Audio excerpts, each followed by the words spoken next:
No nii, tervitused enne metsa. Üks huvitav fakt. Õhupuhastaja.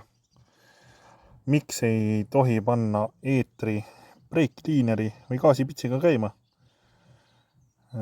Pilt tuleb video lõpus. See, mis siit õhupuhastajast välja tuli, on ikka kohutav.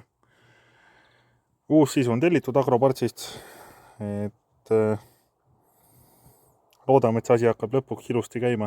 Et külmast pärast lonkab ja suitseb. Miks suitses? Mis sellega tehtud on, saate video lõpus teada. Selle ma tegin enne metsaminekut ära. Et süda hakkas piinama. Võtsin lahti, vaatasin sisse. Nii et kohe saame teada, mis